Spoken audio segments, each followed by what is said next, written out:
A gute Woche. The Rebbe is gesund sein began the Farbrengen this afternoon. That today's Farbrengen is because of Chav Cheshvan, 20 days in the month of Cheshvan, which was today, and that is the birthday, the Yom Heledes of the Rebbe Rashab, the Friedrich Rebbe's father, the Rebbe Reb Shalom Dov Ber,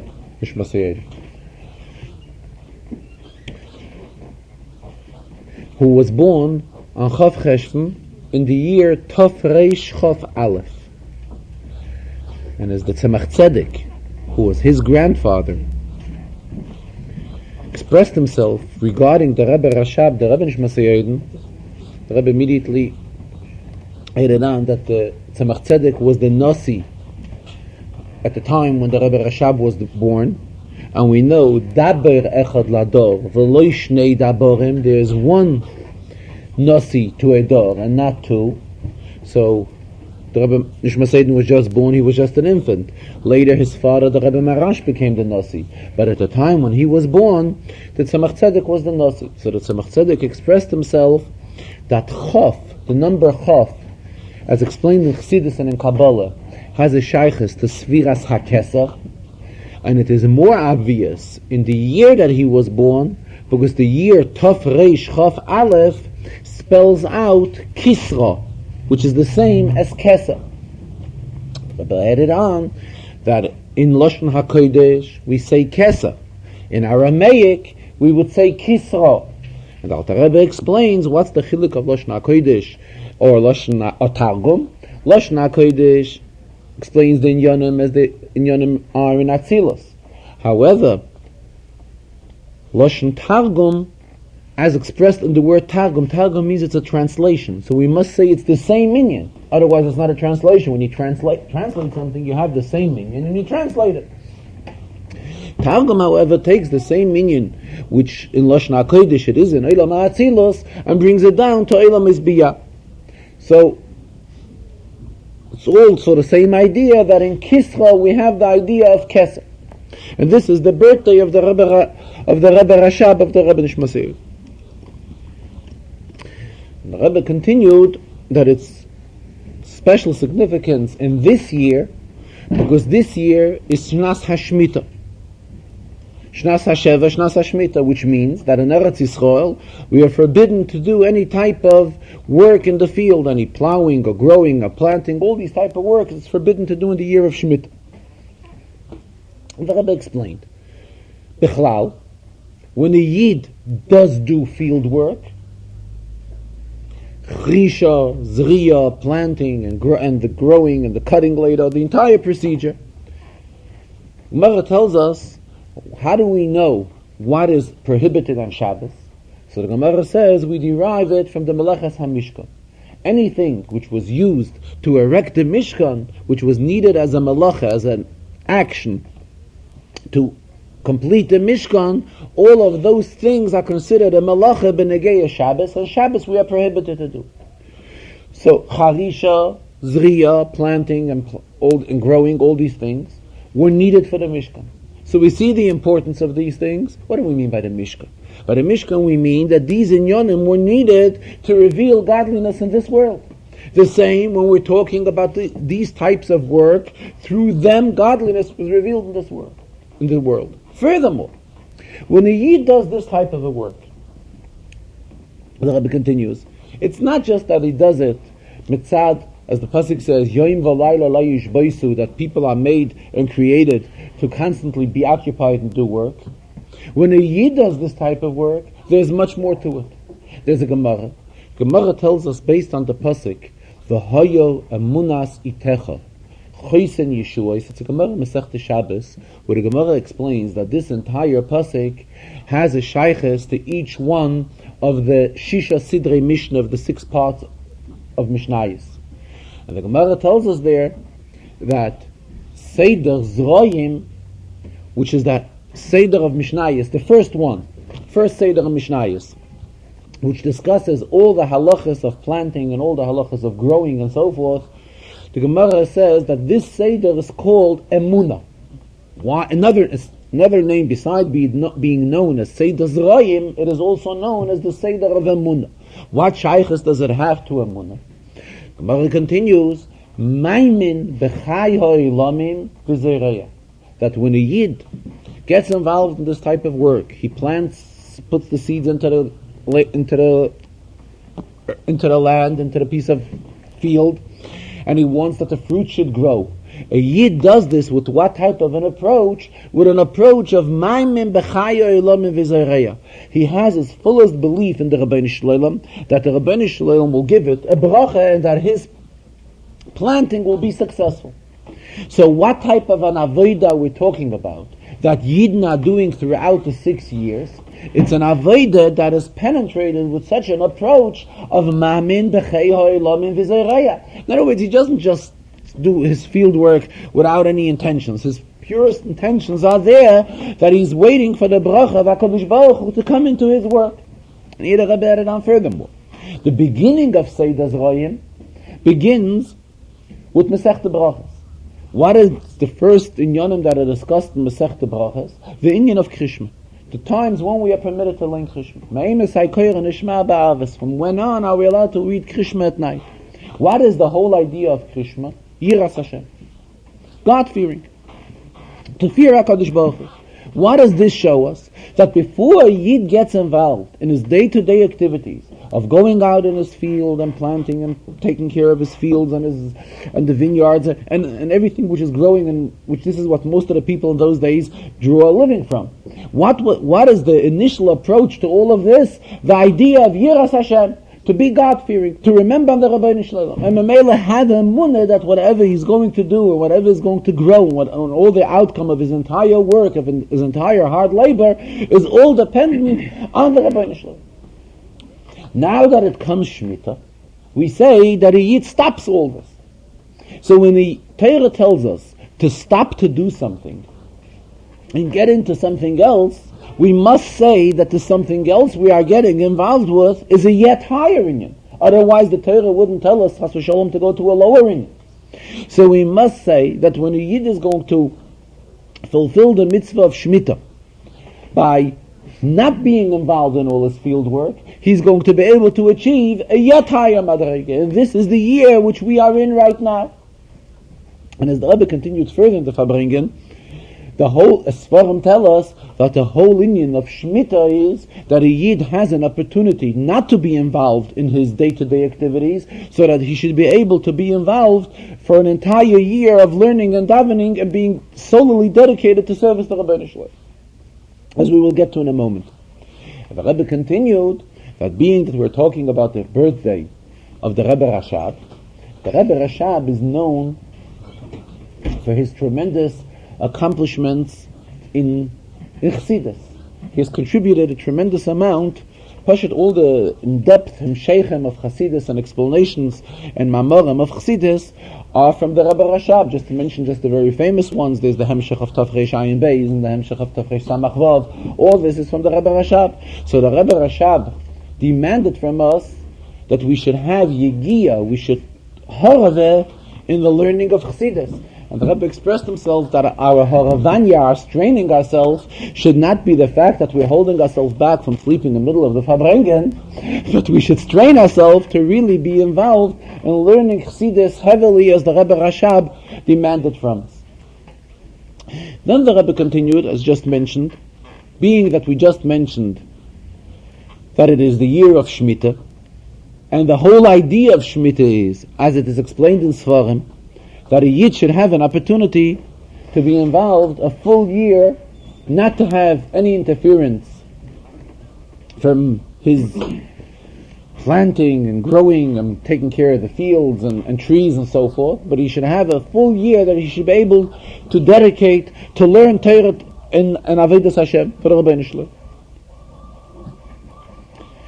So the Rebbe asked, there's a Gemara. The Gemara tells us, if somebody hires an employee for the day, and he has work, and he's telling him that he's making up with him, that he's going to give him, he has a job for him, he has work for him. What happens is, the work is not there. For whatever reason, he doesn't have the work. But being that he committed this person, he hired a person for the day, he retained him for the day, so the halacha is he has to pay. But Gemara says he doesn't have to pay him the full amount as if he would have worked the day. Why?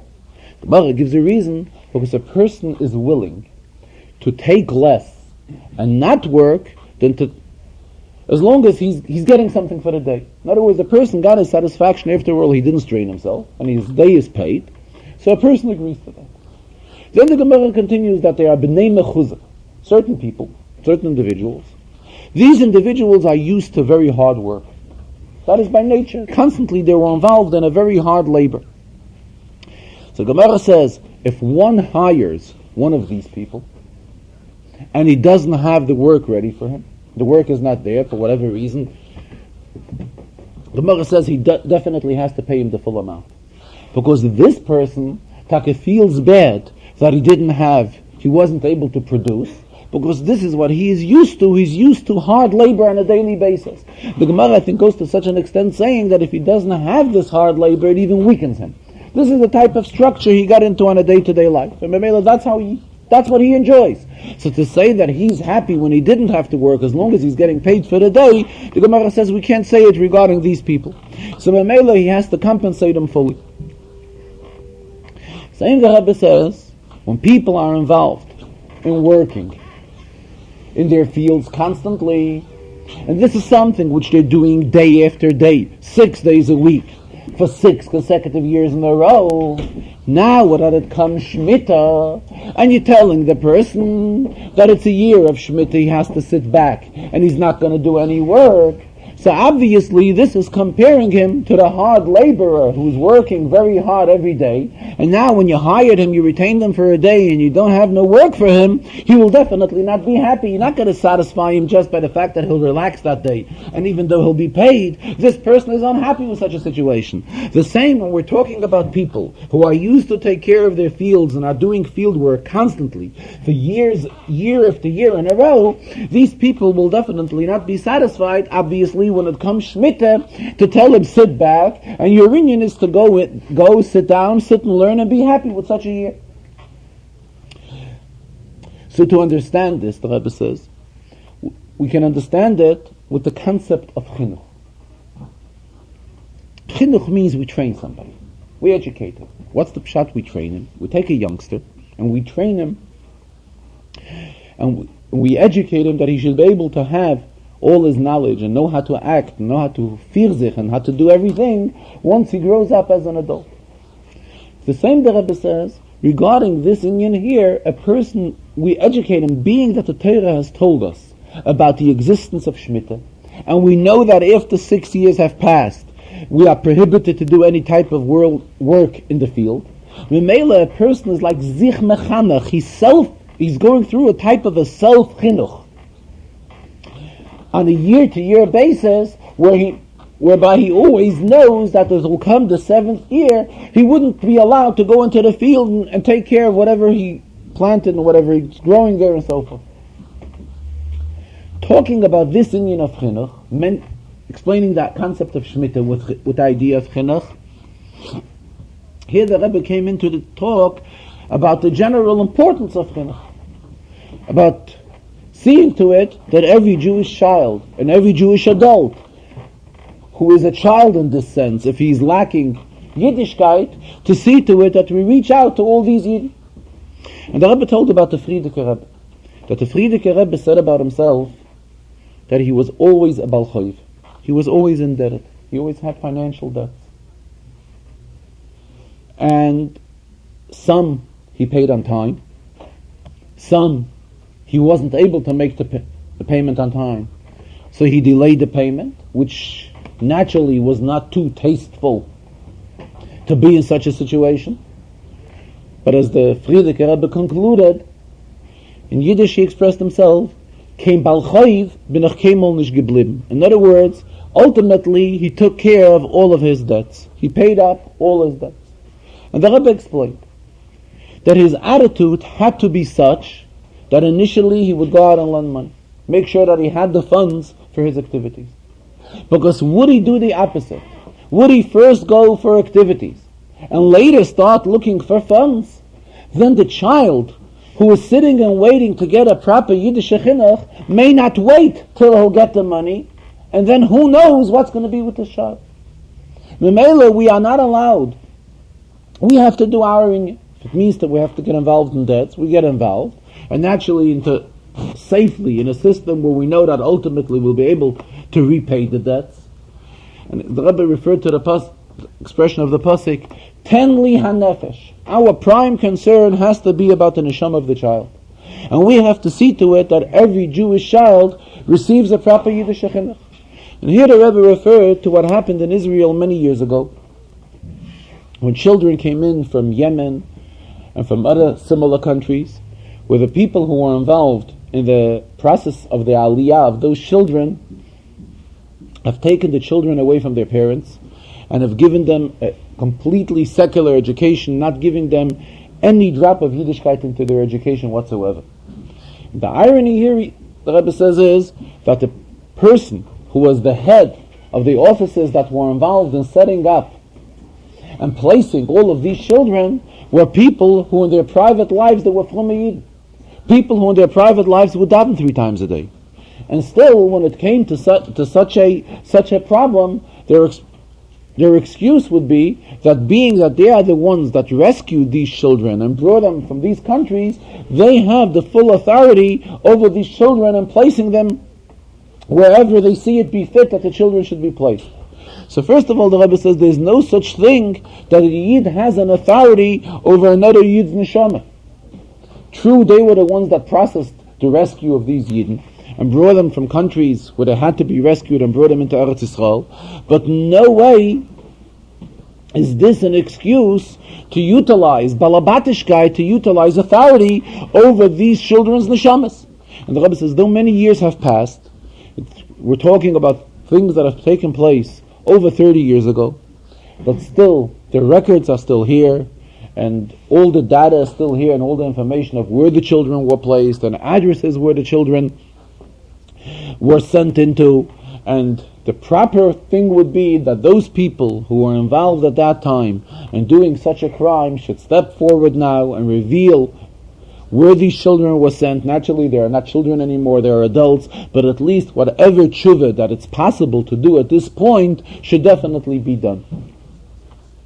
Talking about the inyan of Shemitah, the Rebbe says that today, the concept of Shemitah is something which is not strange.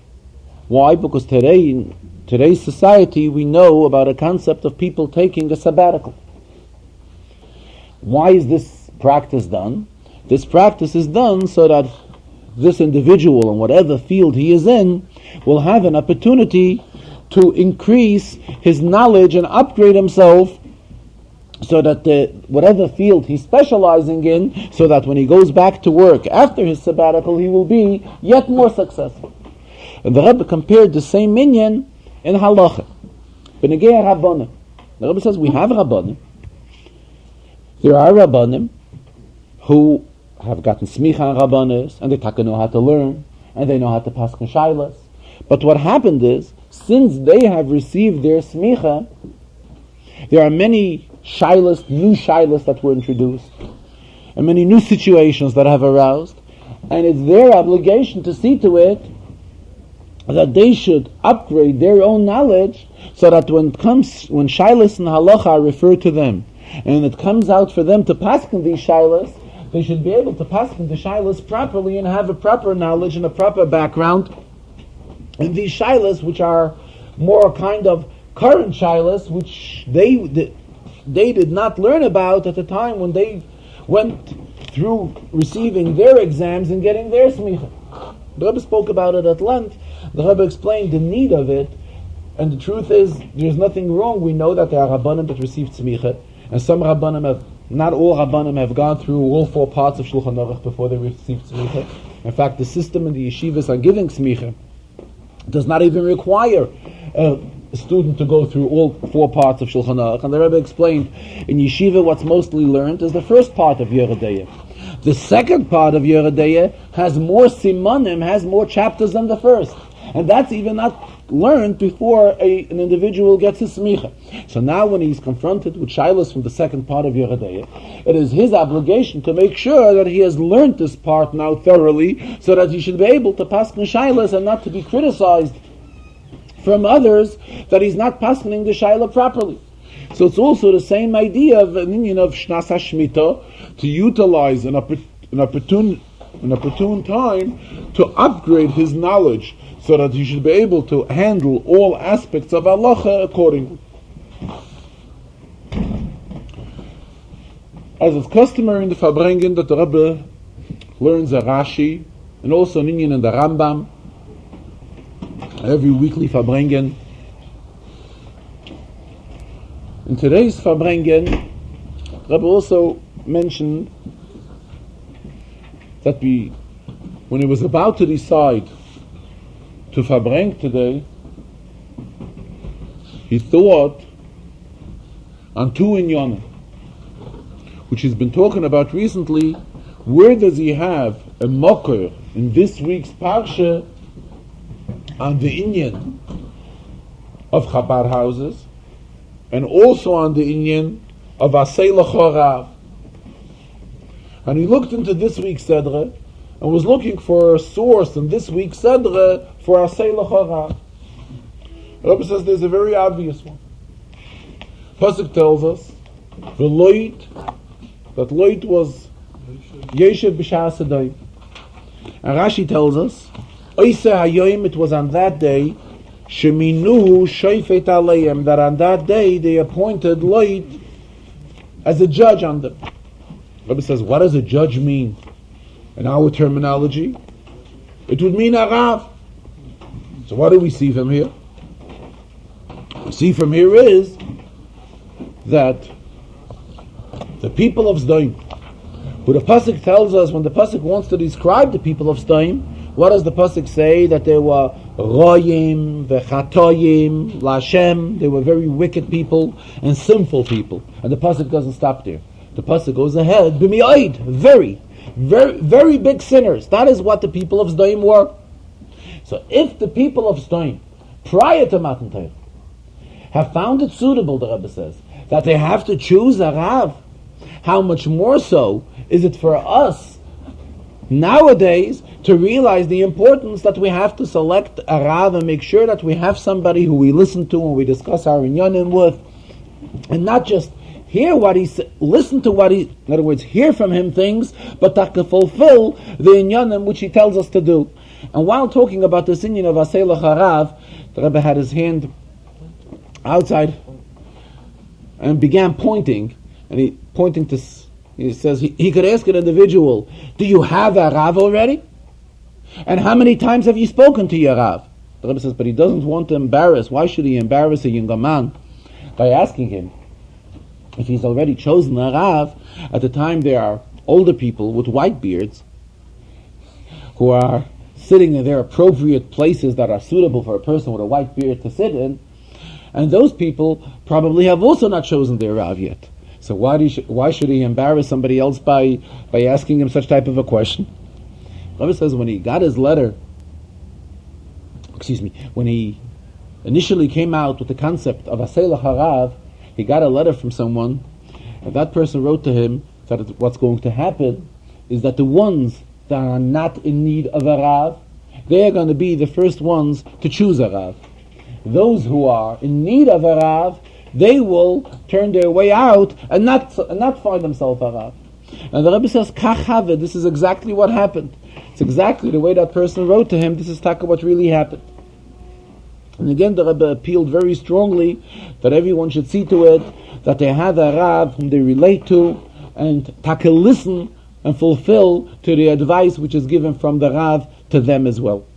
Another inyan is regarding the Batei Chabad. The Rebbe says if you want to find a pasuk in this week's Sedra which talks about the importance of a Beis Chabad, it's a very obvious pasuk. Pasuk 2 psukim before Shvi. The pasuk says, Vayita Eishel B'Ve'er Shava. Avram planted an Eishel B'Ve'er Shava.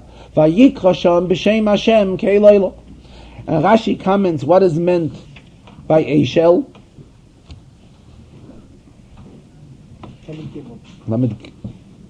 Rashi says there are various pirushim what is meant by an Eishel, Rav and Shmuel.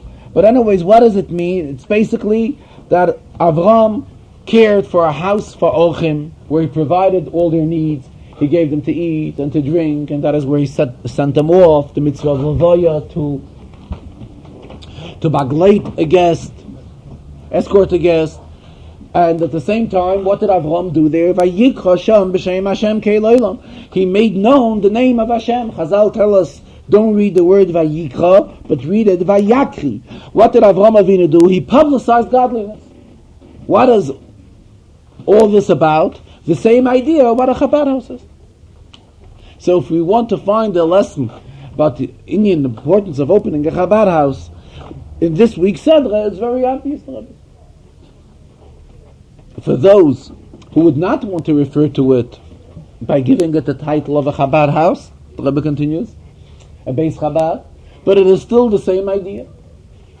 It's the idea of a house which spread godliness, a house where Avram called in people and took care of their needs and gave them to eat and to drink, and then he told them that they have to bench, and that whom should they bench to bench. He told them about the Rebbeinu Shalom. All of this is the idea of spreading godliness in the world, which this is what Avram's inyan was.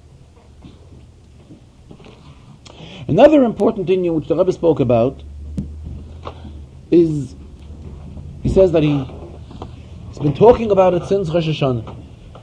And we spoke about it earlier in the Farbrengen also, that the whole inyan of a Shnas HaShmita of a 7th year is the fact that a Yid has more time to learn.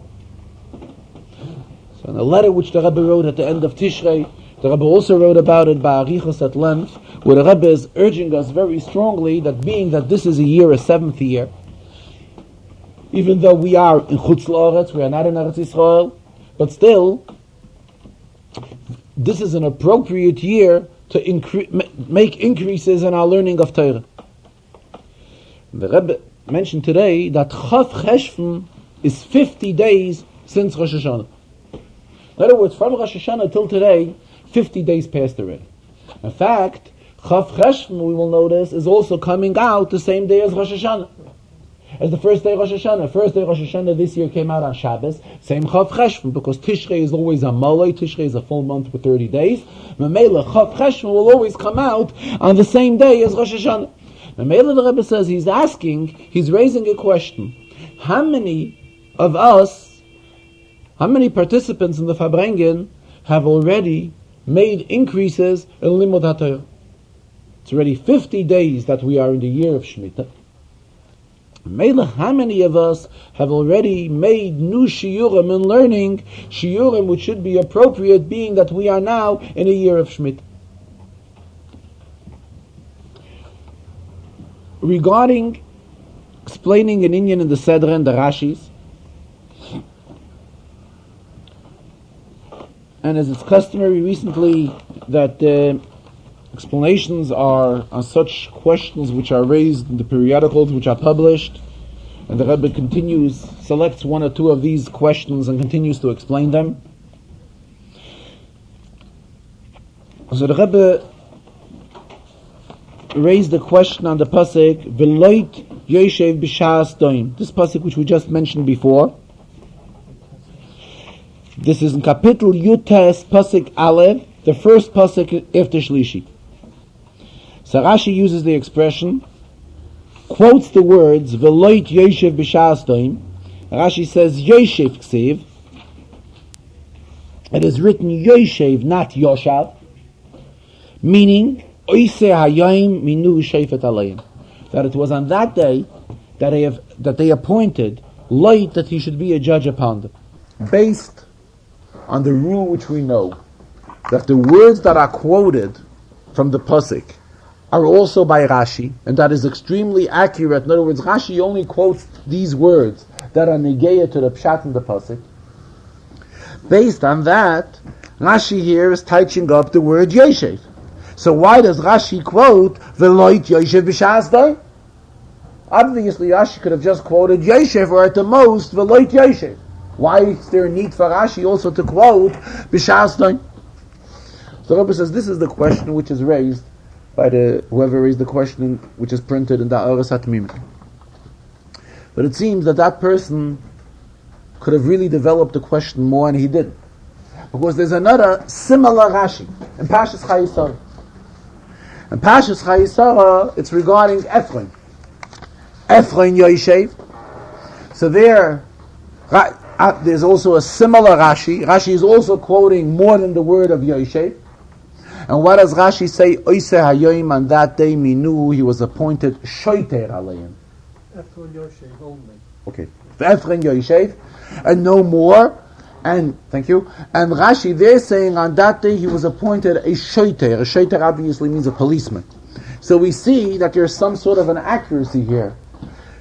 It is accurate in Rashi. Why is it by Ephraim was appointed as a shoiter, as a policeman? Lot here was appointed not only as a policeman, he was appointed much more than that, he was appointed as shofet, a judge. The deal is that Rashi there is only quoting 2 words. While here he's quoting more, and also why there's shoiter and here's shofet. The Rebbe is learning pshat that being that Pasuk says, V'loit Yoshev b'sha'as toim. Why was he sitting at the gate? When does one sit at a gate? When one wants to enter a city or leave a city, that is when he goes through the gate. A gate is like a transfer, period of transition. In other words, to go from one city to another, you go through the shah. Rebbe says the child who's learning Chumash is well aware that when he's going from one level to another, transition period, he's going in from one area to another area, then he understands that you have to take care of all the old inyanim and get ready for new inyanim. This is something which even a 5-year-old child can understand it very well. For example, a person who's entering a city has to act properly in accordance to familiarize himself with the rules and regulations of the city. The same when he's leaving the city, you have to make sure that he didn't do anything wrong in the city. Now that he's leaving, he paid up all his debts, he didn't leave any debts behind him, he acted properly as a proper human being, that it is okay for him to leave the city. Now that the pasuk uses the expression, "V'loit Yoshev b'sha'as toim," where was Lot sitting? Lot situated himself where? B'sha'as toim, at the gate of Stein. Why does he sit at the gate for? So it's very obvious that if one sits at the gate, this is like a proper place to take care of all the important matters for the city. In other words, for whom is it suitable to sit at a shah, at the gate, at the entrance of the ear? In the realm of Pshut Shel Mikra, for one who is an appointed shofet. Memela, that the pasuk says, "V'loit Yoshev b'sha'as toim." So Rashi is quoting all the words. Why is Rashi quoting all the words? Because it is because of the words b'sha'as toim that he was sitting at the gate of Stoim. This is what leads Rashi to learn the pshat in Pshut Shel Mikra, that he was appointed a shofet, that he was appointed a judge. In other words, this is a suitable place for a shofet to sit. Furthermore, as we find in the Pashat that the people there express themselves, "Ha'echad ba logu v'yishpet shofet." Here he came in as a stranger, he just came to live here because he wanted a part of Farbrengen, and here all of a sudden he's starting to say deis, he's starting to rule us, to tell us how to act. So obviously, their taina makes sense. They have a good argument on Lot. But on the other hand, being that he was appointed to be as a judge, that is why Lot had the breitkeit. He was in a position of telling him what to do. Otherwise, he wouldn't be in a position of telling him what to do. The only thing, being that they appointed him as a shofet, that he should tell them what to do, that is why Lot told them how they should act, how they should behave. This is regarding this Rashi.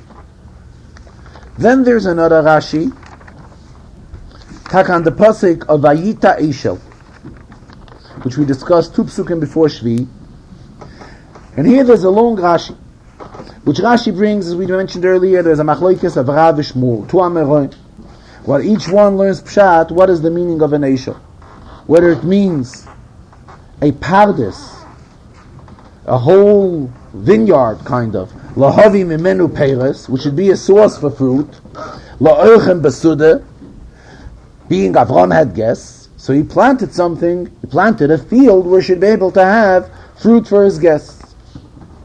The chadama, one of them say, it was pumdek la'achsanya, a house were to host the guest, and in this house, being that Avram was so generous, he had such hospitality, that he had all beautiful fruit in there, so the guest should have what to eat. Rebbe says at a previous occasion, we already discussed this Rashi. But what we see here from Rashi is that Rashi is like looking how to touch the word Eishel. We know a rule that when Rashi finds a word in the Torah, and there are not too many similar words of such in the Torah, Rashi usually says, Yesh lo dimyan b'mikra, there's a comparison elsewhere in the Torah where the same word is used, and it has a similar meaning. Even over here, at the end of this Rashi says, Umatzinu loshen netiyah ba'aholim, we find an expression of planting regarding a tent, Shenema, a pasuk in Daniel, Vayita aholei apadna. So if Rashi kind of is bothered with teaching the word Eishel and is looking for a proper meaning for Eishel, we have a simple solution. Let us look in Tanakh and see where else do we find the word Eishel? Or do we find elsewhere in the word in Tanakh Eishel? Rabbi says Rashi doesn't mention it. But we can take a concordance here and look it up, and we will see that in Shmuel it is mentioned twice the word Eishel. And there obviously it means a tree. So why doesn't Rashi make any mention of it here? Rashi ignores it totally, doesn't even give it any consideration that elsewhere in Tanakh the word Eishel is also mentioned. So Rebbe is explaining that over there, if we were to look into the psukim, we will see the pasuk there is talking about a cave, about a grave, about burying someone. What is the idea of burying under a tree? The fact of under a tree, if we look up in Tanakh there, the tree is a kind of an identification for the grave. Here, the pasuk is saying, Vayita Eishel bever Shava. To learn the pshat, that what Avram is planting, Avram planted a tree. Pasuk is out to tell us Avram did something extraordinary. Avram did something very special. We can't learn here that Eishel means just that Avram planted a tree. If Avram planted a tree, this is not something what the Torah will tell us about. The Torah is telling us Vayita Eishel bever Shava. So we must learn that Avram did something special. So that's why Rashi gets involved in both of these pshatim, which both of these pshatim deal with something special which Avram did, something which had a shaykhus to Achnos HaSochem, something which shows us how Avram excelled in Achnos HaSochem. Now we understand why the Torah tells us about it. To learn Vayita Eishel, and Eishel should mean a tree, like it means in Tanakh and Shmuel, then it wouldn't be no news, the Torah wouldn't be telling us anything special, what Avram did, Vayita Eishel bever Shava. It's customary in the Farbrengens that people give in mashke to the Farbrengen, to the Rebbe, before Shabbos, and this is usually given in connection with any type of public inyan which will take place, whether it is a type of a siyam, or it is an opening of a new Chabad house, or a type of a dinner, or Mlava Malke, anything from any organization.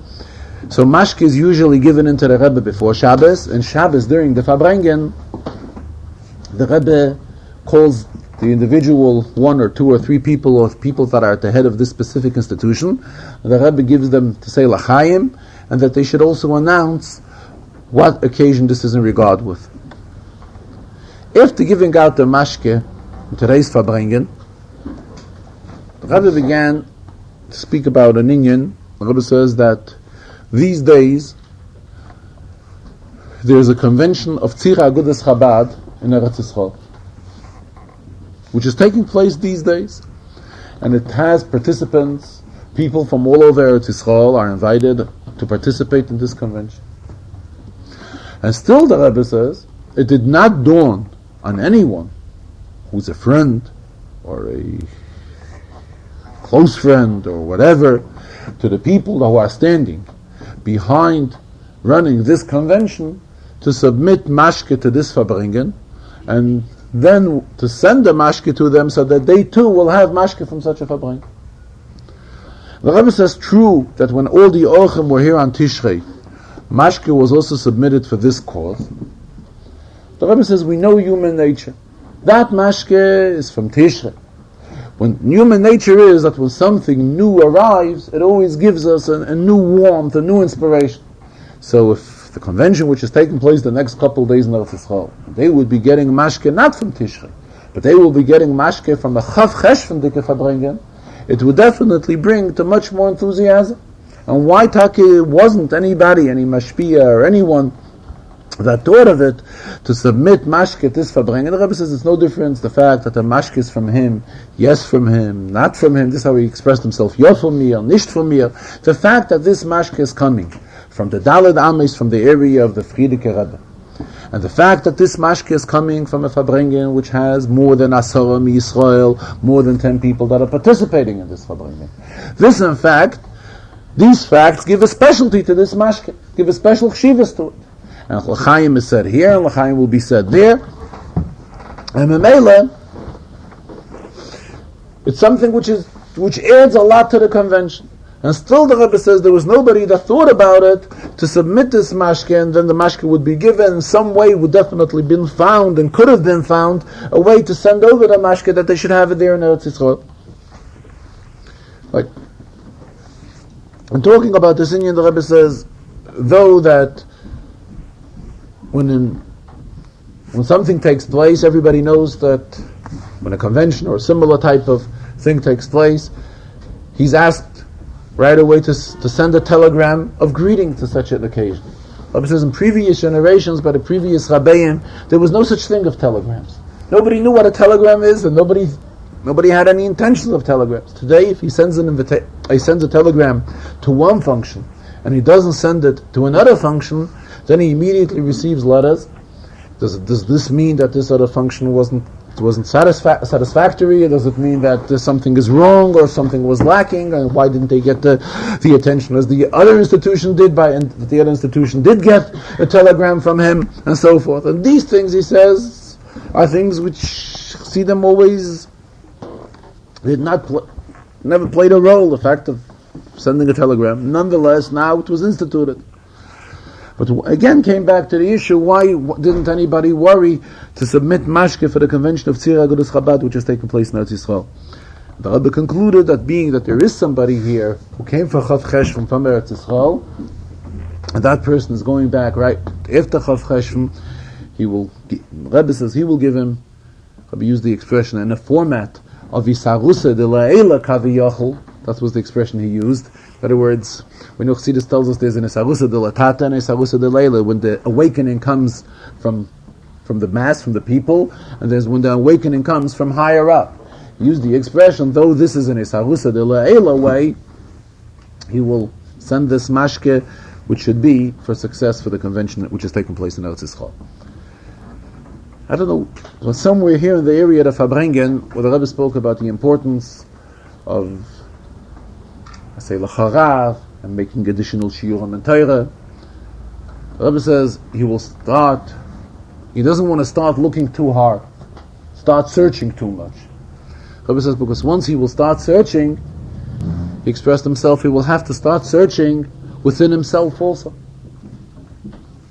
And he added on, he doesn't mean just in his environment, in his Daled Ames, but he means mamish, within his own self. And it says he will have to take time of making his own cheshbon nefesh. The Rebbe expressed himself in Yiddish, ashod Zeit. Doesn't want to waste time on that. We could rather say l'chaim, meken besser sagen l'chaim, rather than to take away the time of searching in his own self, of searching within himself for his own cheshbon nefesh. Getting to the Inyan and Rambam, the Halacha and Rambam, which the Rebbe explained, today's Shia Rambam, the Rambam talks about Ori Miklot, cities of refuge. And there the Rambam says that once an individual was assigned to a city of refuge, to an Iyar Miklot, he had to sit there, v'yoshav sham, ad mois hakoyin hagodol, until the present Kohen Gadol passes away. Should he decide to leave the Iyar Miklot, the Rambam continues, and the source of the Rambam is the Gemara, The Goyel Hadam, meaning the person who wants to take revenge for whoever was killed, the Goyel Hadam has a right. In other words, he's like free. He's not protected any longer. In other words, once he left the Ir Miklot, even though he came back to the Ir Miklot, but he's not allowed to leave the Ir Miklot. If he left the Ir Miklot, the fact that the Ir Miklot is a protector for him is no longer in existence. Rabbi, talking about Ir Miklot Bechlal, the Rabbi spoke, which is brought about in Svarim, that if one kills somebody even B'Sheigeg, he also has to do tshuva. Talking about the union of tshuva, the Rabbi referred to Bechlal, the attitude of the Rabbeim. We know, as stories are related, that all of the Rabbeim were always involved in making Balei Tshuva. In fact, the Rebbe says, just now, this week, a new volume of correspondence of the Rebbe Rashab, of the Rebbe Nishma, whose birthday is today, was released, was printed, and there we also see correspondence from the Rebbe Rashab, how much koiches, how much strength he put into making individual Balei Tshuva. And though he definitely could have turned it over to Chassidim and appointed Chassidim that they should do it, still he did it himself, and he was involved and spent a lot of his time and effort, and it took away a lot of his time and effort to reach out to Yidden and make them Balei Tshuva. Getting back to the Rambam says, even this person is extremely needed, this individual, still, he is not allowed to leave the Ir Miklot, the city of refuge. And the Rambam gives an example. A person who's so much needed, ki Yoav ben Tzruya. Yoav ben Tzruya was the general in the times of David HaMelech. And he was a person like Yoav ben Tzruya that would have been needed to run a war, to be at the head of a war. Still, he is not allowed to leave the city of refuge. So Rebbe asks, he hasn't seen anywhere in Svarim an explanation for such a halacha. We know that there are three things, which are Yehoreg v'al Yaver, which a person is supposed to kill himself, and not to be over on them. What are the three? Gilo Aroyes, Avodah Zarah, and Shvichas Damim. So shedding blood of one individual, a person is supposed to sacrifice his life in order not to shed anybody's blood. Here it's a question. The Rambam gives the example of Yoav ben Tzruya. Yoav ben Tzruya was an individual who stood at the head of the Jewish army, which protected entire Klal Yisrael. So how can we say that one Yochid should not leave, an Ir Miklot should not leave a city of refuge at the time the entire Klal Yisrael is at stake? It's a question of rescuing all of Klal Yisrael. The Rebbe says he hasn't found in any Svarim an explanation on this halach in the Rambam. And it seems to him, the Rebbe says, continues, that to understand this halacha, we can understand that there's a concept in halacha when one kills another person. So the one who has killed is chayiv misa for killing him. He deserves the death penalty for killing another person. But the question arises, maybe the person whom he killed is a sick person, that we will use the expression a treifa, and he anyways wouldn't have lived much longer, so why should we kill him for killing such a person? So the answer on this is, al pi halacha, that we go according to the roiv, according to majority. And being that majority of people are not treifa, so we assume that this individual whom he killed is also not a treifa, and therefore, if he did kill him, he also deserves an einish misa. He deserves to be punished for killing. What would be the case if we would know that the individual whom he killed is a treifa, is a person who's seriously ill, that he wouldn't live any longer and any day he would die? So then the halacha is that the one who killed him does not get an einish misa. Why? We use the expression, there's an expression in Gemara, Gavre ktile kotal. He killed a killed person. In other words, this person is anyways ultimately, it's a question of him dying. So Mamela, he doesn't get an einish misa for killing this person. Gavre ktile kotal. Same the Rebbe says, when a person is in an Ir Miklot, in the city of refuge, and he goes out of the city of refuge, the halacha is that the Goyel Hadam, the people who want to take revenge for the blood that was shed, they could have free access to him because the city of refuge is not refuging for him anymore, because he left the Ir Miklat. This person goes into a category of a Gavrik Tila. He's considered like, theoretically, he's a killed person. Rebbe says we cannot bring the Hatzolah, we cannot bring help, assistance. For example, Yoav ben Tzruya. A Yoav ben Tzruya that should go out and rescue Klal Yisrael and stay at the head of the Jewish forces of Yiddish Armee to protect Klal Yisrael, we cannot have a Gavrik Tila, a killed person, a theoretically killed person, fulfilling such type of a mission. Who is suitable to fulfill the mission of a Yoav ben Tzruya, to stand at the head of a Jewish force and protect Klal Yisrael? The person himself has to be a Lebedika person. A person who is in the Ir Miklat and has left the Ir Miklat, Memele, he goes into a category of a Gavrik Tila. This person is not suitable to stay at the head, to be in a position of a Yoav ben Tzruya and go ahead and rescue Klal Yisrael. The Rebbe says this is the only interpretation he has at the moment to understand this halach and say pshat in this ram. Talking about this inyan, the Rebbe raised an interesting question. The Torah tells us that we had 6 cities of refuge. Sheish Arim Miklatiyim. It is brought in Sfarim that when Mashiach will come, we wouldn't have 6, we will have 9. So the question is, if we are told that when Mashiach will come, we are going to have, the world is going to become purified, and the Rebbe is going to remove all the evil from the world, and so forth. So before Mashiach's coming, we say 6 cities of refuge are enough. After Mashiach will come, 6 are not going to be enough. We have to add 3 more, we have to have 9. How do we have a justification for this? So the Rebbe explained that being that for all these years that we were in Golus, we didn't have no proper Batei Dinim, and all the matters were not handled, or everything which has transpired was not handled properly by a Bezdin. So in Mela, when Mashiach will come, it's a kind of everything they're going to catch up and handling all the matters from all these years. That's why it wouldn't be enough to have 6 cities of refuge, but there will be a need to add on 3 more cities, 3 more Arei Miklat. At the end of the Farbrengen, the Rebbe spoke about an inyan which the Rebbe mentioned already in the Samachas Torah Dike Farbrengen, and he says he referred to it at many occasions where the Rebbe says where inyanim are repeated in Chassidus or in learning, and we use certain expressions and we don't really think what these expressions mean, and when we stop a person, so we stop someone and ask him explain exactly what this expression which you are constantly using, the Rebbe says that is when we are kind of like caught and we can't explain ourselves properly. He used it regarding an expression in Chassidus.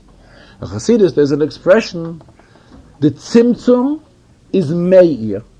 Now tzimtzum, we know in Chassidus, there's a lot discussed in Chassidus about the concept of tzimtzum. Tzimtzum means when something is limited, reduced. Meir means to illuminate. The concept of tzimtzum and the concept of meir, of ha'ara, of illumination, are obviously 2 contradictory concepts. So we said, how can we say that la'asid lavi, der tzimtzum, that meir sein, the tzimtzum will illuminate? When it will be la'asid lavi, it's obviously a contradictory expression. Or he says we can find a similar expression. When we use an expression, der choshech vet meir sein, darkness will illuminate, will bring light. If it's dark, it's not light. And he spoke about it at length, and then he got into also this inyan which he spoke about, the machlekes of Rabbi Elazar and Rabbi Yeshua. Machlekes of Rabbi Elazar and Rabbi Yeshua when the world was created. Rabbi Eliezer is under the opinion that the world was created in Tishrei, and Rabbi Yeshua is under the opinion the world was created in Nisan. So the Rebbe asked him, Shaila, according to Rabbi Yeshua, that the world was created in Nisan, why don't we find that Aleph Nisan, Rosh Chodesh Nisan, we should do something special to commemorate the creation of the world? According to Rabbi Eliezer, we have Malchiyas, Sechonos, and Shofros, everything which we do on Rosh Hashanah. But according to Rabbi Yeshua, what do we really do on Aleph Nisan that is the significance of Brias Olam? The Rebbe says there was, he saw an answer, there was an answer written, the fact that we say the Nasi. We start saying the Nasi, which we recite during the month of Nisan. So being that the first day we also say a Nasi, the Nasi which we recite on the Chodesh Nisan, that's a special inyan. Especially Chazal tell us that the day of Chodesh Nisan, Oisei Hayoim Notal Eser HaToris, that day had 10 crowns, and one of the crowns is that it is Rishon L'Maisa Bereishis. So Mamela has a Shaykhis to Brias Olam, and that is the specialty that we do, according to Rabbi Yeshua, the fact that Rish Chodesh Nisan, the Rebbe says it's extremely absurd to say so. What are we going to say? We're going to say that Rabbi Yeshua was the one that instituted that we should say the Nasi in the month of Nisan. How can we say such a strange thing? Furthermore, how can we say that Chazal say that on that day has 10 crowns, and one of them is that it's the first Rishon L'Maisa Bereishis. Rishon L'Maisa Bereishis, he says, doesn't mean that the world was created on Nisan, and that is the first of Nisan. It means that in the year when the Yidden dedicated the Mishkan, Rish Chodesh Nisan was on a Sunday, and Sunday is Rishon L'Maisa Bereishis. Sunday is the first day of creation. But it doesn't mean that it's the Rishon L'Maisa Bereishis, according to the opinion of Rabbi Yeshua, that the world was created on this.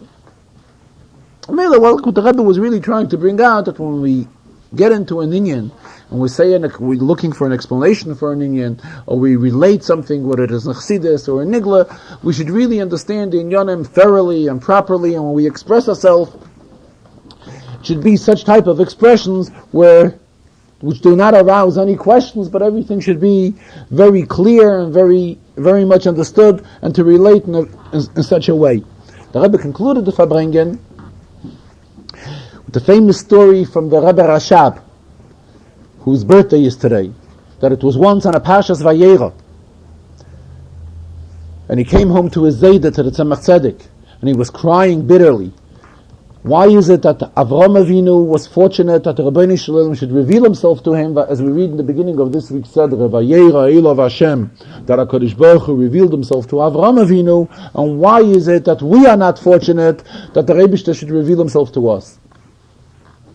And there's the famous response which the Tzemach Tzedek gave him, that a Yid, a tzaddik, who goes through circumcision at the age of 99, like Avraham did, is worthy that a Rebbe should reveal himself to him. The Rebbe concluded, let it be fulfilled. Just like the Rebbe Rashab, as a child, had this desire that the Rebbe should reveal himself to him, the same thing, each one of us, every one of Klal Yisrael, there's a pasuk, Kinar Yisrael ve'avehu. The Rebbe says that all of Klal Yisrael are compared to youngsters, compared to little children. That all of us should have this desire, this inner desire, just like the Rebbe Rashab at that time, that we should all seek for a revelation of godliness. We should all cry and look for the Vayera Elov Hashem.